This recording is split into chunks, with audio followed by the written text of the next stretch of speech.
Alrighty, everybody, welcome back to another episode, and back in the van, continuing our build. It's been quite the journey so far, as you guys have seen. Today, we're going to be working on some more stuff. We're going to be installing the AC in our van today. More cutting of holes in the van. We're getting pretty used to it now, though, because we've done quite a few at this point. So let's jump in. We're going to install this AC. We'll show you guys what we got. Let's do this. Okay, so the AC that we're installing, it's the Nomadic X2. And yeah, putting an AC inside of a van, it's always one of those things where, like, do you really need one? Depending on where you're planning to travel and, you know, how big of an AC you think you need and all this stuff. So during our travels, like when we used to live in our trailer and we went all around North America, we realized that we didn't actually need our AC all that much. We maybe used it, like, I want to say 3-4 times over the course of like an entire year of travel. So we didn't really need it. We didn't end up going to places that were crazy hot all the time. And honestly, we had our Maxx fan and that did the job 95% of the time, pretty much anywhere you go. So that's why we decided to get the smaller AC, the smaller Nomadic. Wasn't cheap. This is a very expensive air conditioner. I think it was, like, all said and done, this is like $4,500 Canadian. Okay, but do you want to explain why we chose this one? Yeah, so another popular option that a lot of people go with when they get an AC for their van is the Nomadic RTX 2000. That's like kind of the standard 12 volt AC that everyone gets. It's quite a bit cheaper than this one. That's a big part of the reason why, but it also takes up a way bigger footprint up on the roof, as well as you guys may or may not know, we're planning to do this whole like elevator bed lift system in this van. So, and we're installing the AC right above where the bed's going. So like the Nomadic RTX AC, the interior side of it has this like faceplate that sticks down and isn't flush with your ceiling line. So that was also a big consideration for us. We didn't want an AC that's stuck down and we wouldn't be able to get the max height of the bed lift that we're planning to put in. So that's why we went with the Nomadic. It's flush mount to your ceiling, so you can get maximum ceiling height and headroom. So yeah, that's big long talk. We're gonna get into it. We are first going to, you know, of course, we're gonna measure out and cut a hole in our ceiling in the back area, and then we'll get this installed and it should be all good. So let's jump in. Okay, so we're in the back of the van. Like I said, this is where we're planning on installing the AC, right in this hole here. We made this 14 by 14 square template. What's really nice about this AC is that it fits a standard 14 by 14 opening, which is, you know, pretty universal when it comes to like RVs and vans and stuff like that. So yeah, we got this. We're gonna place it right about here. Line it up real nice. Give it a good center punch, drill into the center. And so we know exactly where on the roof we can put the AC. So we're gonna do that now. All right, we got our template lined up pretty good. We're just gonna make a center hole so we have a good place up on the roof to start our template. Here we go. Watch your mouth.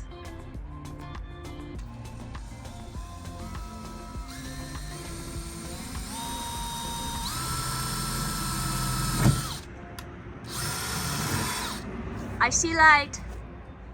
Hole in the roof. Good thing there's no rain for the next couple days.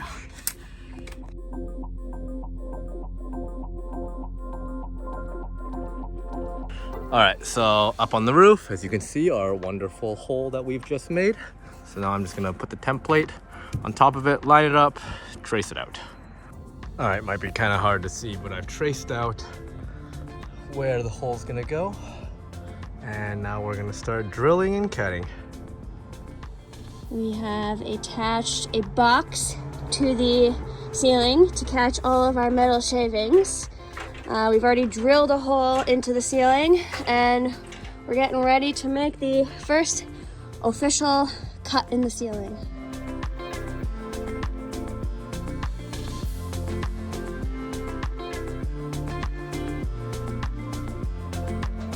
All right, now we're gonna jigsaw. Make sure you use a metal cutting blade with a lot of teeth, so it just makes it easier.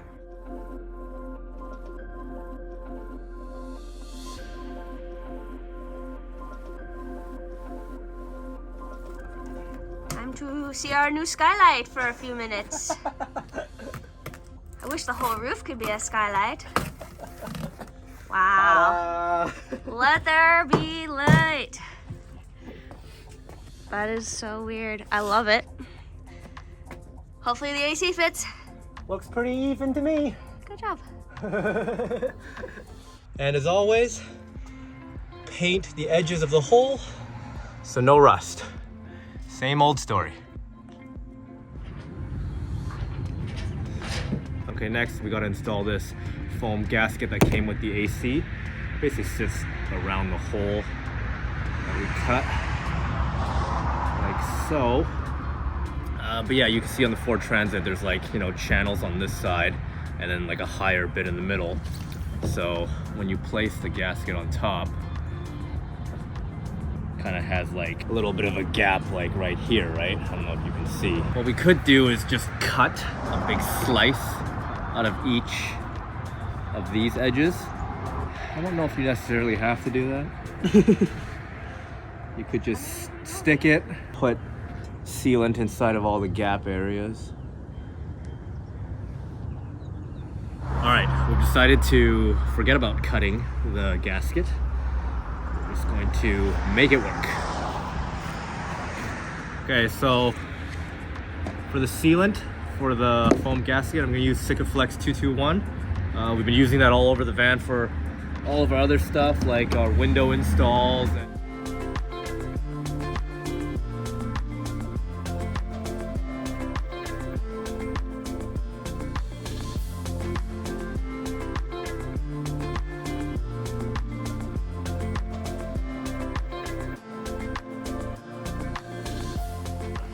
All right, the moment of truth.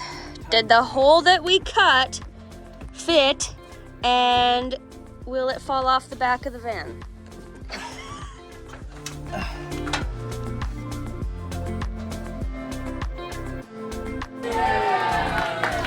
Okay, so now that we got the AC kind of roughly mounted in place, we have to now secure it on the inside with these crossbars that they give you. So they give you these really long bolts, and each bolt that comes with a nut, and then you got a lock washer and a regular washer. It sits like this.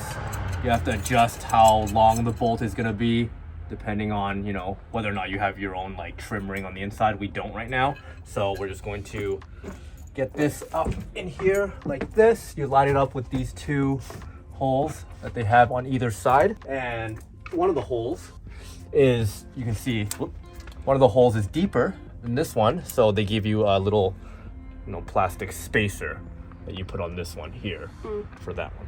So basically, we're going to, it works.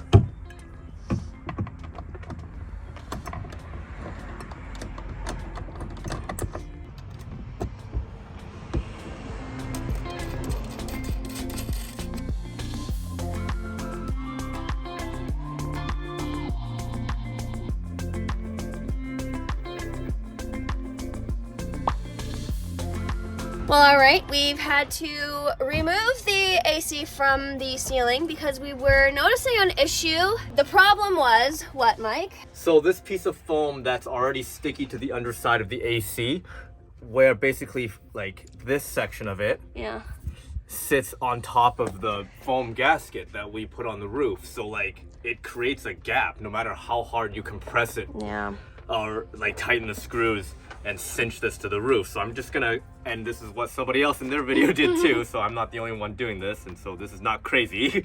I'm just gonna trim this right here so this can actually sit flush against the gasket. I don't know why it's like this, because like there's no way this would work in any scenario. I don't know. And like I'm reading the instructions that the manufacturer gave us, and they don't mention anything about this, but in their instructions, I should just be able to put this on the roof and it'll sit flush, but there's just no way. So we're gonna cut this. Plus, it's probably fine. It's being covered by a piece of foam anyways. Yeah. So it's not like, you know, we're just making it slightly less thick of foam. Yeah, there was just like a huge gap of light that was not going away. No matter how hard we cinched it, it just wasn't going away, so. Clear. No, we're in the clear now. There's no leaks of light. Okay, so we did notice that there was still like a tiny little bit of light leaking in from one of the corners. And it turned out to be because the way that we have the roof gasket that we installed, it's kind of sitting on a curve, right? Yeah, we did see a little bit of light because of that little curvature of it. It probably would have been better just to, you know, level it out somehow, like whether it be cutting the gasket or getting like a roof adapter. There are companies that make stuff like that. But what we ended up doing was just grabbing a little bit of this automotive weather stripping, and we put it on, you can't really see now, but on sort of like the side edges of both sides. Just those two, because that's Just all. these two, because that's where it kind of curves, right? Yeah. So we just need it on the side parts of that. But yeah, everything has hopefully turned out well. We'll do a leak test tomorrow once all the polyurethane has dried up and formed a good seal. But I'm happy as long as I can't see light anymore through any of this. Should be all good. We unfortunately can't actually test this right now because we don't have any of our like batteries and stuff that are going to be powering this van. We're just gonna hope it works, and hopefully by the time we get our batteries, we'll test it for real. And yeah. But for now, we have an AC. But for now, we have an AC. It, you know, doesn't look pretty right now because we don't have the faceplate on it or anything, but it looks cool from up there. We're really happy with it. We're gonna move on to the next project.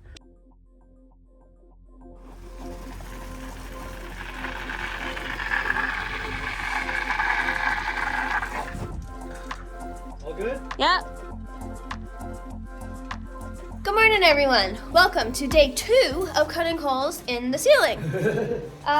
Yeah, Mike, tell us what we're cutting today. So today we are going to be installing 2 different fans. We have our regular old Maxx fan that's going to go near the front living area. We also have this little dome Maxx fan for the bathroom. We have these like roof adapters for these Maxx fans that we're going to use that conform perfectly to the Ford Transit ceiling to make this super, super easy. So we're gonna get going on the install of all this stuff right now. And we're also trying to beat some weather. Hopefully it does not rain. It would really suck if it rained. All right, so up on the roof, like I said, we got these adapters. They're from a place in the States called DIY Van. So it really makes it really easy. It creates this super flush surface, as you can see. So you basically trace this out, cut out this hole, prep it like you normally would for any other hole, and then you glue this thing over top, and then the Maxx fan can sit on top. We'll get like butyl tape and stuff and then screw it all in. Yeah, so that's the idea. But for now, so take this probably as far forward as we can go. Something like there, I think. Here we go. I'm gonna center punch this, and then you go inside and just make sure everything around it room-wise, like, oh, we're suddenly too close to a rib or something, which I know we won't be, but just look. And gonna set up our little metal shaving catch. This thing worked out pretty well last time.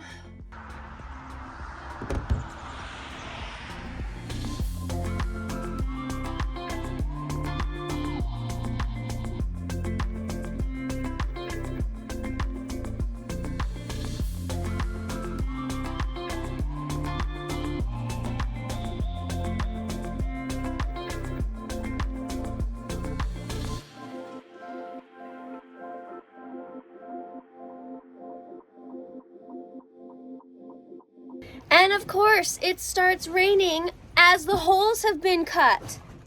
This weather today is very on and off.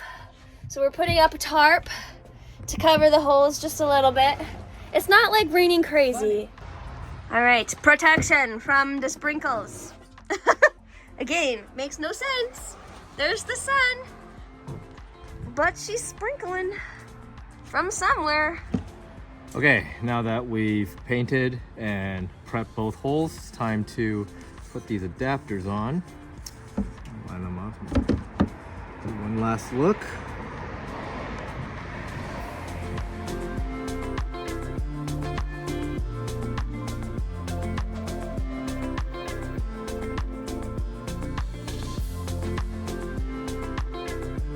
Okay, so now that we've got both adapters glued in, glue's starting to set. You could wait, overnight for the glue to set. We don't really have that luxury because of the rain, so we're just going to push forward and hopefully it's good enough. So we're going to start lowering in our dome fan through this hole. Make sure it's lined up all nice. And then I'm gonna pre-drill a whole bunch of holes for it. Okay, so now we are drilling holes into the fan and the adapter through the ceiling so we can get our screws in. Okay, so we're gonna do the same thing with the big Maxx fan. So the adapter that they give you goes in like this. You gotta make sure that the metal tabs are sideways, not forward and back. Okay, so we're in the final stages of this. We have both holes ready to go. The adapters are on, they've been glued down. We've pre-drilled all the holes through the adapter and the roof of the van. And on the inside, we've got these kind of wooden trim rings that we've created ourselves that match the hole in the fans and stuff like that. So these are gonna be glued here on the inside and then screwed into from above. So that's what we're gonna do now. We'll close it in here, almost done.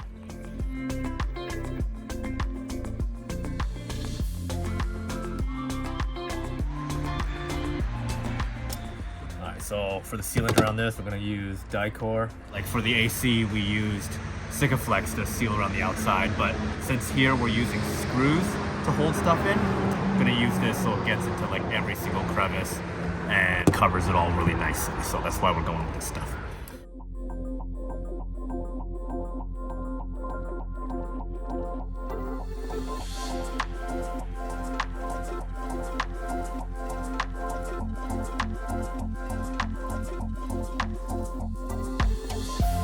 Okay, now we can put the cover back on this guy. Next, we take the big Maxx fan. We have to open it so you can see the screw holes.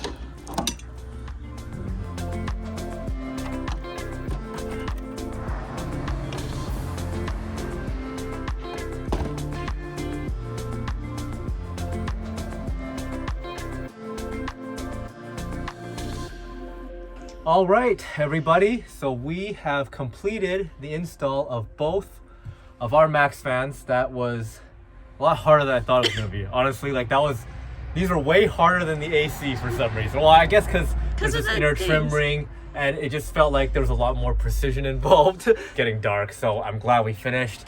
But yeah, we got a Maxx fan. And this one's slightly different than our other one. Yeah, we had a different one in the trailer, but this one... You can't even tell right now, but that is kind of see-through a little. Yeah, like the top cover is kind of see-through. But yeah, we just got like a basic Maxx fan. This is just one that exhausts. It doesn't blow inwards, but it'll work great for us. And then this will be our tiny little bathroom one that you kind of push up.